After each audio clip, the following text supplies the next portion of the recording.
Daf Yomi, Tractate Bava Metzia, page 3a, top of the page, with the words V'ika Lamemar Kula Lamar. And there is room to say that it belongs entirely to one of them. And there's also room to say that it belongs entirely to the other one.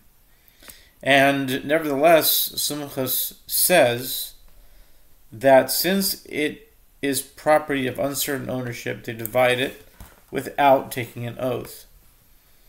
Then here, where litigants have no financial association with the item, as there is room to say that it belongs to both of them, all the more so is it not clear that they should divide it without taking an oath? The Gemara answers, you may even say that the Mishnah is in accordance with the opinion of Sumchus. This oath is instituted by rabbinic law in accordance with the statement of Rabbi Yochanan. As Rabbi Yochanan says, this oath, administered in the case of two people holding a garment, is an ordinance instituted by the sages so that everyone will not go and seize the garment of another and say, it is mine. The Gemara suggests, let us say, that the Mishnah is not in accordance with the opinion of Rabbi Yossi. As if you say that the ruling is in accordance with the opinion of Rabbi Yossi, doesn't he say that a case cannot be decided in a manner in which there is no deterrent for one taking a false claim to court? See 37a. He says with this regard to a case where two people deposited money with the same person. One deposited 100 dinars and one deposited 200. And the bailiff forgot which of them deposited the large sum. Subsequently, each claimed ownership of the larger sum and was prepared to take an oath to that effect. The rabbis say that each should receive the smaller sum and the remainder should be held until Elijah the prophet prophetically resolves the uncertainty. Rabbi Yossi says, if so, what did the swindler lose? Rather, the entire deposit will be placed in a safe place until Elijah comes. I mean, you could say, why did the honest person lose out? You could say that reason. But anyway, Ad She'yavo Eliyahu.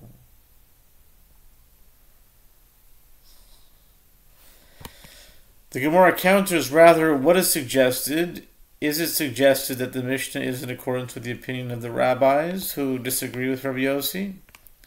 Since the rabbis say there the remainder is placed in a safe place until Elijah comes, this case of the Mishnah concerning the garment is also comparable to the remainder in the case of the deposit, as it is uncertain to whom the entire garment belongs. It should therefore be placed in a safe place until the matter is resolved.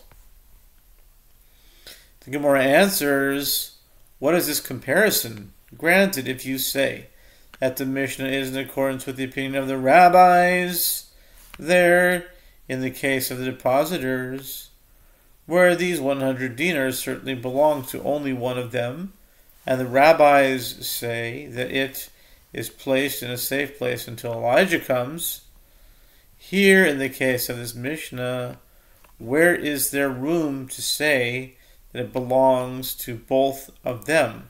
The rabbis say that they divide it with the proviso that they will take an oath. But if you say that the Mishnah is in accordance with the opinion of Rabbi Yossi, there is a difficulty. Now consider, if there, in a case where it is certain that there are 100 dinars that belong to one of the litigants, and there are 100 dinars that belong to the other one, nevertheless, Rabbi Yossi says that the entire sum is placed in a safe place until Elijah comes. Here, Where there is room to say that it all belongs to only one of them, all the more so is it not clear that it should be placed in a safe place until Elijah comes, as one of the claims may be entirely fraudulent. The Gemara rejects this suggestion. You may even say that the Mishnah is in accordance with the opinion of Rabbi Yossi. There, in the case of the deposit, there is certainly a swindler between the two depositors. By contrast, here, in the case of the Mishnah, who is to say that there is a swindler? Say both of them lifted the garment at the same time. And therefore there is no reason to penalize them by placing the garment in a safe place. Alternatively, there is room to distinguish between the cases. There, Rabbi Yossi penalizes the swindler by confiscating his deposit so that he will admit that he lied in order to receive his original deposit of 100 dinars from the Bailey. Here, in the case of the garment, what loss would a swindler incur that would prompt him to admit that he is lying? If the item is placed in a safe place, he loses nothing. The Gemara rejects this alternative explanation. This distinction works out well in the case of a found item where he did not pay anything for it. Consequently, he has no incentive to admit that he lied. But in a case of buying and selling, what is there to say? Both parties paid for the item and preferred to receive the item. Rather, the distinction is clearly as we explained initially. The difference between the cases is that in the Mishnah there is no certainty that one of them is lying. The Gemara asks, but according to the opinion of the rabbis, and according to the opinion of Rabbi Yossi, there with regard to the case of a storekeeper relying on his ledger, it is unclear why the money is not held until the matter is clarified. This is referring to a case where an employer tells a storekeeper to give food to his brother in lieu of his salary, and later the storekeeper claims that he gives it to him, but the laborer claims that he did not receive it. Both parties therefore claim payment from the employer. As the Mishnah, Shavuot 45a, teaches that this one is the storekeeper takes an oath that he gave the food to the laborer and receives payment from the employer, and that when the laborer takes an oath that he was not given the food and takes his salary from the employer. What is different in that case? That we do not say appropriate the money from the employer and is placed in a safe place until Elijah comes.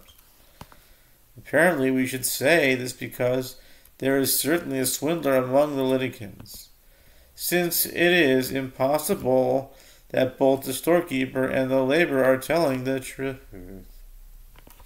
The sages say in response, this is the reason that the money is not set aside, because the storekeeper can say to the employer, I carried out your agency to give the food to the laborer, and I have dealings only with you.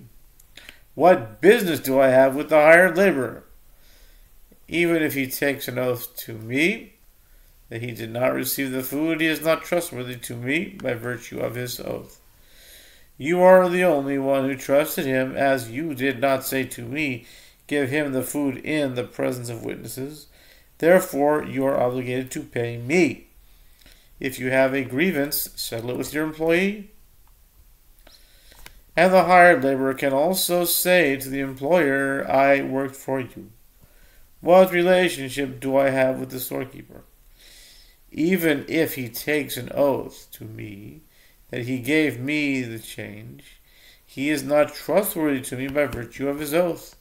Therefore, both parties take an oath and take payment from the employer. Rabbi Chia taught in Braita, if one says to another, I have 100 dinars, 100 maneh in your possession, that you borrowed from me and did not repay, and the other party says, nothing of yours is in my possession, and the witnesses testify that he has 50 dinars that he owes the claimant, he gives him 50 dinars and takes an oath about the remainder. That is, that he did not borrow the 50 remaining dinars from him. This ruling is derived via a fortiori, meaning kal v'chomer, an a fortiori inference from the halacha that one who admits to part of a claim that is brought against him is obligated to take an oath that he owes no more than the amount that he admits to have borrowed.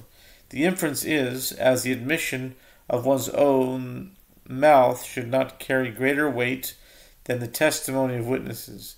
Since in this case witnesses testify that he owes an amount equal to part of the claim, he is all the more so obligated to take an oath with regard to the rest of the sum. The Gemara comments, and the Tana of the Mishnah also taught a similar halacha. In a case of two people who came to court holding a garment, where this one says I found it and the other one says I found it, each litigant takes an oath and they divide the garment. And here, in the case of a found item, since each litigant is holding part of the garment, it is clear to us that what is in this one's grasp is his, and what is in that one's grasp is his. This is tantamount to witnesses testifying that part of the claim of each litigant is legitimate, and the Mishnah teaches that each of them takes an oath. The Gemara clarifies, for what reason is it necessary to have an a fortiori inference, as the admission of one's own mouth should not carry greater weight than the testimony of witnesses? Isn't the comparison to the case of an admission to part of a claim self-evident? The Gemara answers, it is necessary so that you will not say that it is only in a case of the admission of one's own mouth that the merciful one imposes an oath upon him in accordance with the explanation of Rabbah. As Rabbah says, for what reason did the Torah say that one who admits to part of the claim must take an oath? It is because there is a presumption that the person does not exhibit insolence by lying in the presence of his creditor, who had done him a favor by lending money to him. And this person who denies part of the claim actually wants to deny all of the debt so as to be exempt, and this fact that he does not deny all of it is because a person does not exhibit insolence.